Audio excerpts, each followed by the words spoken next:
The next phase of growth is elongation phase, and elongation phase is represented here as the elongation zone in root, which is few millimeter behind or proximal to the meristematic zone. The features of cells of elongation zone और elongation phase of growth. Cell में vacuolation यहाँ ज्यादा होता है, यानी sales में vacuoles ज्यादा आती है नंबर में, और सेल्स में एक्सटेंशन होता है, एनलार्जमेंट होता है, यानी प्रोटोप्लाज्मिक ग्रोथ होती है, जिससे कि सेल की साइज बढ़ती है, और सेल वॉल सेकेंडरी लेयर्स भी यहाँ पर डिपॉजिट होती हैं. तो एलोंगेशन यानी एक्सटेंशन साइज इंक्रीज करने वाला फेज ये होता है एलोंगेशन फेज. और अभी हमने बताया रूट में जो एपिकल मेरिस्टेमेटिक है उससे कुछ ही मिलीमीटर पीछे या प्रॉक्सिमल की तरफ होता है.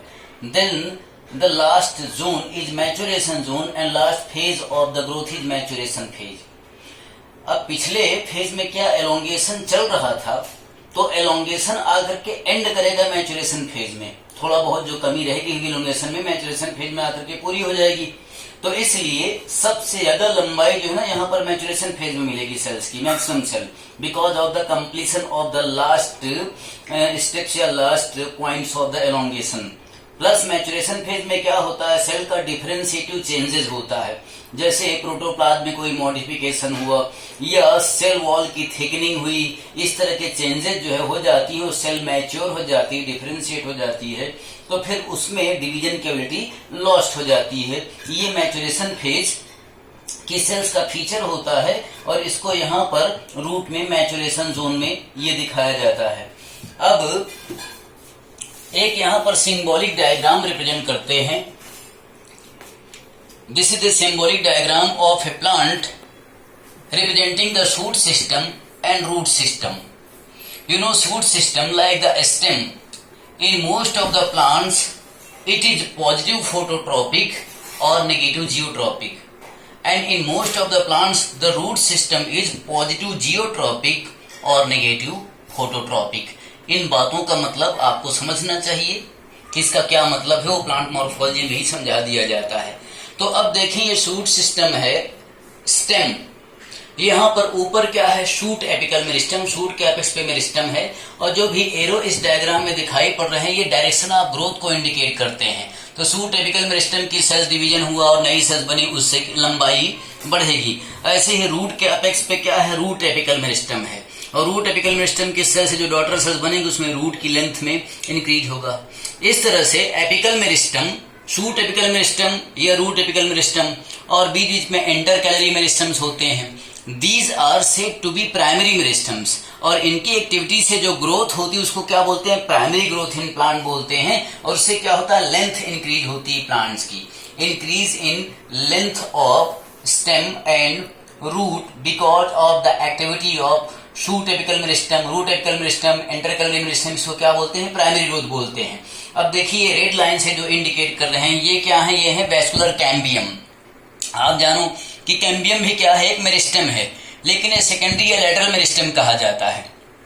और इसकी वजह से जो ग्रोथ होती है वो प्लांट की मैच्योर एज में होती है. तो इस वजह से जो सेकेंडरी स्टेज ऑफ लाइफ में ग्रोथ होती है प्लांट्स में उसको क्या बोलते हैं, सेकेंडरी ग्रोथ. और ये वैस्कुलर का मतलब जाइलम फ्लेम से रिलेटेड कैम्बियम जो कि सेकेंडरी मेरिस्टम है, इसकी एक्टिविटी से क्या होगा, देखिए बाहर और अंदर तरफ ये डायमीटर यानी गर्थ या इसकी जो थिकनेस है स्टेम की और रूट की वो इंक्रीज होगा. तो इस ग्रोथ को क्या बोलते हैं, ये लेटरल ग्रोथ है, इसलिए ऐसे कॉजिंग मेरिस्टम को भी लेटरल मेरिस्टम बोलते हैं. और secondary age, mature age of the plant पे ये ग्रोथ होती है, इसलिए इसको क्या बोलते हैं, सेकेंडरी ग्रोथ बोलते हैं. ये बात आप जानते हो कि इस तरह की phenomena secondary growth by the cambium ये कहाँ होती है, या तो डाइकोटिलेडोनस एंजियोस्पर्मिक प्लांट में होती है स्टेम और रूट में, या तो फिर जिम्नोस्पर्म में होती है. You know, monocotyledonous angiospermic plant system and root don't exhibit the phenomena of secondary growth. तो अब ये देखिए यहाँ पर root apical meristem, shoot apical meristem ये लंबाई में ग्रोथ कराएंगी, और जो वैस्कुलर कैम्बियम है रूट में, स्टेम में, ये क्या थिकनेस इंक्रीज कराएंगी मैच्योर एज पे. अगला ये सिंबॉलिक डायग्राम दिखा रहे हैं एक जर्मिनेटिंग सीड का. हमने बताया कि जर्मिनेटिंग सीड जो होती है वो एक एम्ब्रियो ऑफ द प्लांट को इंडिकेट करता है। और आपको याद होना चाहिए, प्लांट मॉर्फोलॉजी में बताया जाता है कि एम्ब्रियो के पार्ट्स क्या होते हैं। अगर दो कॉटलेडन वाला सीड है तो डाइकॉट सीड में दो कॉटलेडन्स के बीच में एम्ब्रियोनिक एक्सिस टाइगेलम होता है, जिसके ऊपर के हिस्से को एपिकॉटिल, नीचे के हिस्से को हाइपोकॉटिल बोलते हैं। और एपिकॉटिल से एसोसिएटेड प्ल्यूम्यूल होता है, जिससे कि शूट सिस्टम डेवलप करता है, और उसको कवरिंग जो करता है वो कॉलियोप्टाइल होता है, आपको याद होना चाहिए। फिर टाइगेलम यानी एम्ब्रियोनिक एक्सिस के निचले हिस्से पर रेडिकल होता है, जिससे कि रूट सिस्टम डेवलप करता है, और उसका कवरिंग स्ट्रक्चर जो होता है वो कॉलियोराइजा होता है। पुरानी बातें प्लांट मॉर्फोलॉजी की हमने बस यूं ही यहाँ पर रिवाइज करा दी ताकि वो आपके दिमाग में आ जाए। और ये एक जर्मिनेटिंग सीड एक एम्ब्रियो को इंडिकेट करता है। सपोज ये क्या है, रेडिकल से रूट डेवलप कर रहा है, तो अब ये रूट है और रूट का ये एपिकल पार्ट है, रूट का अपेक्स यहाँ पर है। और हम देख रहे हैं कि सीड जर्मिनेशन का ये एक इनिशियल स्टेज है और ये उसका लेटर स्टेज है, बाद का स्टेज है, जहाँ पर कि एलोंगेटेड रूट लंबी हो गई है ग्रोथ से। तो अब हम यहाँ पर दिखाना क्या चाह रहे हैं कि शुरुआत में जो ग्रोइंग रूट है रेडिकल से, उसके अपेक्स पे ये हमने कुछ जोन्स बना दिए। ये जोन्स मान लीजिए कि इस तरह से हम लिख देते हैं, ये जोन ए है, ये बी है, A B C D E F G, इस तरह से करके ये हमने जोन बना दिए। और कुछ दिनों बाद जब जर्मिनेशन करके ये रूट और आगे बढ़ी तो देखते हैं कि ग्रोथ हो या एक्सटेंशन जो हुआ उसका पैटर्न क्या मिलता है। तो आप देखो कि ये अगली स्टेज में सीड जर्मिनेट हो गई, तो ये जो ग्रोथ है पॉइंट ए ये बड़ा है। फिर अगला ग्रोथ पॉइंट क्या है, बी ये थोड़ा छोटा हुआ, सी और थोड़ा छोटा हुआ, डी थोड़ा और छोटा हुआ।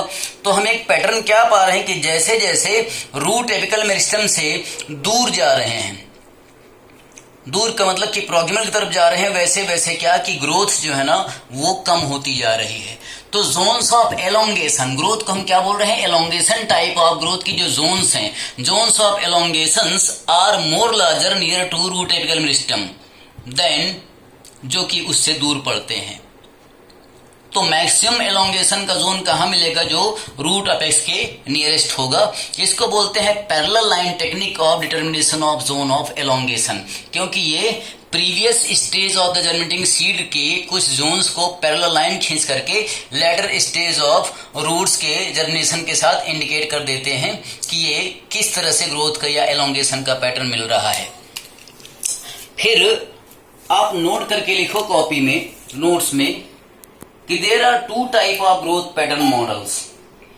पहली बात ये नोट करना कि ग्रोथ रेट हम किसको बोलेंगे। बहुत सीधी सी बात है कि ग्रोथ पर यूनिट टाइम, कि मान लीजिए कि आप सोचते हो कि एक हफ्ते का टाइम है, एक हफ्ते में कितना ग्रोथ हो गई किसी प्लांट में, स्टेम में, रूट में, या उसकी लीफ की साइज में या फ्रूट की साइज में, वो पैरामीटर हम पहले बता चुके हैं। तो ग्रोथ पर यूनिट टाइम जो होती है उसी को क्या बोलते हैं, ग्रोथ रेट बोलते हैं। अब ये ग्रोथ होने के या ग्रोथ रेट किस तरह से चलती है या बढ़ती है, इसके दो तरह के पैटर्न होते हैं। There are two types of growth pattern. एक होता है अरिथमेटिक ग्रोथ पैटर्न, नोट करोगे, और दूसरा होता है geometric growth pattern. Arithmetic growth pattern and geometric growth pattern are the two patterns of growth rate determination in plants. तो पहले हम बताएंगे अरिथमेटिक ग्रोथ पैटर्न किस तरह से होता है। अरिथमेटिक को हिंदी में क्या कहते हैं, अंक गणितीय, जहां पर कि एक न्यूमेरिकल वैल्यू फिक्स होती है अंक गणित में, तो वैसे ही कुछ फिक्स रेट से ही ग्रोथ होती जाती है। ग्रोथ रेट फिक्स होता है तो उसको बोलते हैं क्या, अरिथमेटिक ग्रोथ पैटर्न है। इसमें ऐसा होता है कि माइटोसिस करने वाली एक पेरेंट सेल जो होती है, मदर सेल जो होती है, उसके दो डॉटर सेल्स होती हैं, तो उनमें सिर्फ एक में ही माइटोसिस की एबिलिटी रहती, दूसरे डिफरेंशिएट होकर के डिविडिंग एबिलिटी खो देती है। तो डेफिनेशन क्या हो गई, arithmetic growth pattern is that growth pattern where the every parent cell of the successive generation give the birth to two daughter cells, of which one will have retaining the ability of mitosis but the other will differentiated as the mature cell losing the division ability at every generation। ये उसकी definition हो जाएगी। अब देखो इसको हम फिर diagram समझाएं तो और बेटर समझोगे। ये हमने बताया कि ये एक ब्लॉक है जो कि ब्लू डॉटेड ब्लॉक से हम शो कर रहे हैं कि ये एक सेल है जिसमें कि माइटोसिस की एबिलिटी है। अब इससे 2 डॉटर सेल बनी। इन 2 डॉटर सेल में एक अभी भी माइटोसिस की एबिलिटी रखी हुई है और एक ये जिसको कि हमने ये रेड लाइन से एक निशान बना दिया, ये क्या हुआ, डिफरेंशिएटेड हो गई और डिफरेंशिएटेड सेल इसमें डिवीजन की एबिलिटी लॉस्ट हो गई, ये अब माइटोसिस नहीं करेगी। तो पेरेंट सेल से 2 डॉटर सेल जिसमें कि एक में अभी भी डिवीजन की एबिलिटी रिटेन्ड है, दूसरी डिफरेंशिएट हो गई, मैच्योर हो गई। फिर यही पैटर्न आगे चलेगा कि ये माइटोटिक सेल जो है इससे फिर 2 डॉटर सेल बनी जिनमें से एक में माइटोसिस की एबिलिटी है, दूसरी डिफरेंशिएट या मैच्योर हो गई। फिर यही पैटर्न होगा कि इसमें जिसमें माइटोसिस की एबिलिटी है इससे 2 डॉटर सेल्स बनी जिसमें कि एक डिफरेंशिएट हो गई और एक अभी भी माइटोसिस की एबिलिटी रिटेन्ड है। In the same way the same phenomena is repeated again. तो आप देख रहे हो कि पहले हमने एक सेल शो करी, फिर 2 डॉटर सेल आई, अगली जनरेशन में 3 हुई, फिर नेक्स्ट जनरेशन में 4, फिर नेक्स्ट जनरेशन में 5। तो हर एक डिवीजन के बाद क्या हुआ, सिर्फ एक ही सेल का तो इंक्रीज हो रहा है नंबर में। तो यहाँ पर पैरामीटर क्या हुआ, increase in number of cell. अब देख रहे हो बिल्कुल फिक्स रेट से ग्रोथ हो रही है कि हर एक स्टेप में सिर्फ एक सेल का नंबर बढ़ रहा है। तो इसका मतलब कि कांस्टेंट रेट से ग्रोथ हो रही है। तो इस तरह से कांस्टेंट ग्रोथ रेट अगर कहीं भी हो तो अरिथमेटिक ग्रोथ पैटर्न ऐसा होता है। अब अगर इसको हम एक ग्राफ से शो करें तो यहाँ एक एक्स एक्सिस पे देखिए टाइम टी दिखा रहे हैं और वाई एक्सिस पे हम ग्रोथ पैरामीटर दिखा रहे हैं। मान लीजिए कि लेंथ है, ये रूट या स्टेम का हो गया, या वेट है किसी प्लांट प्रोडक्ट का, ये वाई एक्सिस पे ग्रोथ पैरामीटर ले लिए और एक्स एक्सिस पे हमने टाइम लिख दिया। तो विद रिस्पेक्ट टू टाइम किस तरह से ग्रोथ के पैरामीटर बढ़ रहे हैं, ये पॉइंट है वाई एक्सिस पे। ये इंडिकेट कर रहा है L0 या W0, यानी यहाँ 0 टाइम पर लेंथ 0 है, 0 टाइम पे वेट 0 है जहां से हमने ऑब्जर्वेशन शुरू किया। अब जैसे जैसे टाइम आगे बढ़ रहा है वैसे वैसे लेंथ बढ़ रही है या वेट बढ़ रहा है, लेकिन देखो आप स्ट्रेट लाइन मिल रहा है। स्ट्रेट लाइन क्यों मिल रहा है, क्योंकि कांस्टेंट रेट से ही ग्रोथ हो रहा है लेंथ या वेट में। तो इस तरह से कांस्टेंट ग्रोथ का रेट जो होता है वही होता है अरिथमेटिक ग्रोथ पैटर्न। इसको अगर हम न्यूमेरिकली एक इक्वेशन से प्रेजेंट करें तो ये आएगा LT equal to L0 plus RT, where LT is the length at time t, length at time t, L0 is the initial length at time 0, R is the rate of growth और efficiency index. R को ध्यान देना क्या बोलते हैं, R for rate of growth जो कि यहाँ कांस्टेंट रहेगा, और T क्या है, टाइम है, कितने टाइम में हमने कंसीडरेशन किया है। अगर इसको वेट के टर्म देखें तो WT means weight at time t, W0 means weight at time 0 यानी इनिशियल वेट, प्लस R यानी rate of growth and T means considered time. ये इक्वेशन मिलता है। Note down that R is the growth rate और efficiency index. अगर इसकी value ज्यादा होगी तो ग्रोथ तेजी से होगी, लेकिन कॉन्स्टेंटली इसकी वैल्यू कम होगी तो ग्रोथ धीरे धीरे होगी, लेकिन कांस्टेंट रेट से ही होगी। तो this was the arithmetic growth pattern. ये दूसरा ग्रोथ पैटर्न होता है जो हमने बताया क्या, जियोमेट्रिक ग्रोथ पैटर्न। तो जियोमेट्रिक ग्रोथ पैटर्न में क्या होता है, आप नोट करोगे डेफिनेशन कि in this type of growth pattern the cell has division ability at every generation, in every generation. हर जनरेशन में जो डॉटर सेल्स होंगी वो फिर से मदर सेल या पेरेंट सेल बनने की टेंडेंसी रखती हैं, यानी उनमें लगातार माइटोसिस होती ही जाएगी। जैसे कि मेरिस्टेम होता है जहां पर कि कंटिन्यूसली डिवीजन होता रहता है। अब ये हमने एक ब्लू डॉटेड ब्लॉक दिखाया, ये क्या है, ये पेरेंट सेल है, मेरिस्टेम सेल है जिसमें कि माइटोसिस की एबिलिटी है। अब इससे 2 डॉटर सेल बनी और देखिए दोनों डॉटर सेल्स में अभी भी क्या डिवीजन की एबिलिटी है। अब दोनों ने 2-2 डॉटर सेल बनाई, 4 हो गई। अब चारों ने अगर 2-2 डॉटर सेल बनाई फिर वो 8 डॉटर सेल्स हो गई। फिर ये 8 सेल जो है अब ये मदर सेल्स का काम करें, सब ने 2-2 डॉटर सेल्स फिर दिए तो 16 हो गई। इस तरह से आप देख रहे हो कि 1 से 2, 2 से 4, 4 से 8, 8 से 16, हर एक स्टेप पे जस्ट 2 गुना हो रहा है नंबर ऑफ सेल, यानी इससे बहुत तेजी से ग्रोथ होगी। लेकिन ऐसा तब होता है जब सारी कंडीशंस आइडियल हों, जैसे कि इंट्रिंसिक फैक्टर जीनोटाइप बहुत अच्छा हो ग्रोथ के लिए, एक्सट्रिंसिक या एनवायरमेंटल फैक्टर बहुत आइडियल हों, यानी सपोर्टिंग लाइट हो, carbon dioxide, water, nutrient, oxygen, ये सारी चीजें बहुत आइडियल हों, तो इस तरह से बहुत तेजी से ग्रोथ होती है। इसको अगर हम ग्राफ से शो करें तो ये एक एस शेप्ड या सिग्मॉइड कर्व आता है, जहां पर देखिए एक्स एक्सिस पे हमने टी टाइम को इंडिकेट किया और वाई एक्सिस पे इंडिकेट कर रहे हैं क्या, parameters like the weight of plant products, size of anything like the, मान लीजिए आप वो फ्रूट की साइज है या एरिया है किसी लीफ का, या length of the stem of root है, या सेल का नंबर हमारे स्टेम में, कोई भी जो ग्रोथ के पैरामीटर्स हैं इनको हम ले लें वाई एक्सिस पे और एक्स एक्सिस पे टाइम। तो देखिए विद रिस्पेक्ट टू टाइम शुरू में क्या होता है, इसमें इनिशियल लैग फेज, लैग का मतलब कि स्लो ग्रोथ हुआ। तो जब इनिशियल स्लो ग्रोथ पैटर्न है कि डेल्टा टी थोड़ा सा टाइम है और इसमें जो है ये इतना ही डेल्टा एल ग्रोथ हुआ लेंथ में, तो अगर थोड़ा सा ही ग्रोथ हुआ शुरुआत में, इसको क्या बोलते हैं, अभी ग्रोथ धीरे धीरे हो रही, लैग फेज में चल रही है। लेकिन फिर क्या होता है कि बहुत तेजी से ग्रोथ होती है कि ये कम टाइम इंटरवल में, कम डेल्टा टी की वैल्यू में डेल्टा एल की वैल्यू बढ़ जा रही है इतनी वाई एक्सिस पे, यानी अब कम समय में तेजी से ग्रोथ हो रही है। तो इस एक्सेलरेटेड फेज या रैपिड फेज ऑफ ग्रोथ को क्या बोलते हैं, लॉग फेज या एक्सपोनेंशियल फेज। लेकिन ये वाली फेज है जब आइडियल कंडीशन सारी होती तब आती हैं। एक कंडीशन तो आएगी जब न्यूट्रिएंट्स की कमी होने लगेगी या एनवायरमेंटल एक्सट्रिंसिक फैक्टर सपोर्टिंग, उनका सपोर्ट कम मिलेगा, तो फिर क्या होगा कि और तेजी से ग्रोथ होना बंद हो जाता है और एक कांस्टेंट रेट से फिर जो है उसका ये जो पैरामीटर है वहीं पर मेंटेन हो जाता है, जिसको स्टेशनरी फेज बोलते हैं। और यहाँ पर स्लो होकर के ग्रोथ जो लगातार तेजी से बढ़ती जा रही थी वो कांस्टेंट या स्टेशनरी हो जाती है। तो ये आता है एस शेप्ड या sigmoid curve geometric growth pattern में, और इसको प्रेजेंट करने का तरीका है मैथमेटिक्स में W2। सपोज कि हम वेट ले रहे हैं ग्रोथ के पैरामीटर्स को, तो WT means what, weight at time t, W0 means weight at initial time 0, and E ये मैथमेटिकल है जहां पर कि E को क्या बोलते हैं कि it is base of natural log, logarithm में आप मैथमेटिकल इस्तेमाल करते हो, इसकी वैल्यू आपको पता है। और R मीन्स एफिशिएंसी इंडेक्स, यानी वही growth rate per unit time, और T क्या है, कंसीडर टाइम। तो WT equal to W0 e to the power RT, ये इसका मैथमेटिकल एक्सप्रेशन होगा जियोमेट्रिकल ग्रोथ पैटर्न का।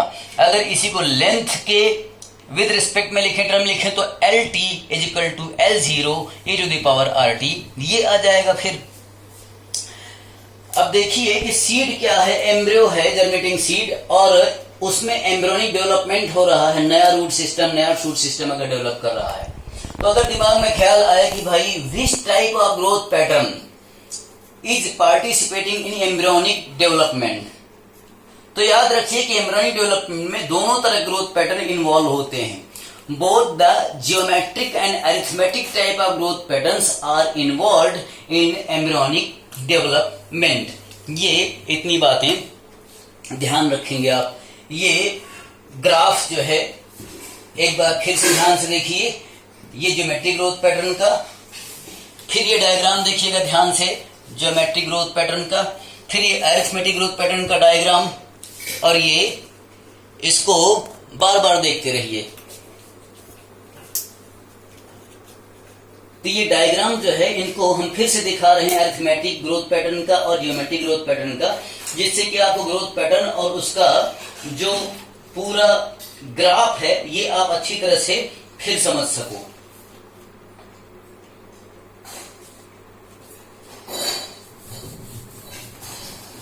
ये डायग्राम आप ध्यान से देखो, फिर हम बताएंगे ग्रोथ पैटर्न का एक और रूप कि दो तरह से हम ग्रोथ रेट को नाप सकते हैं। ग्रोथ को नापने के दो तरीके हो सकते हैं,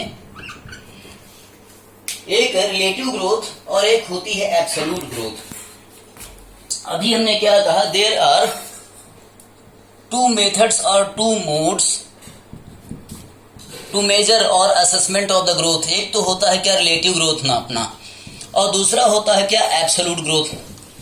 तो रिलेटिव ग्रोथ और एब्सोल्यूट ग्रोथ, इन दोनों बातों में क्या डिफरेंस है ये बताएंगे।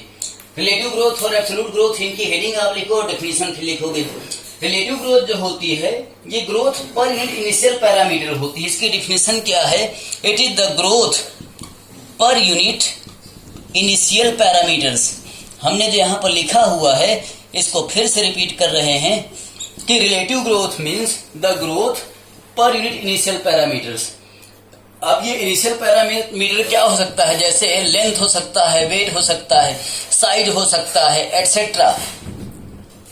तो इनिशियल लेंथ कितनी थी, इनिशियल वेट कितना था, इनिशियल साइज कितनी थी, इसके रिस्पेक्ट में अगर हम ग्रोथ को नापे तो उसको बोलते हैं क्या? रिलेटिव ग्रोथ के रिलेटिवली भाई लेंथ कितने गुना हो गया, वेट कितना गुना हो गया, इसको बोलते हैं। और एब्सोल्यूट ग्रोथ का मतलब क्या होता है?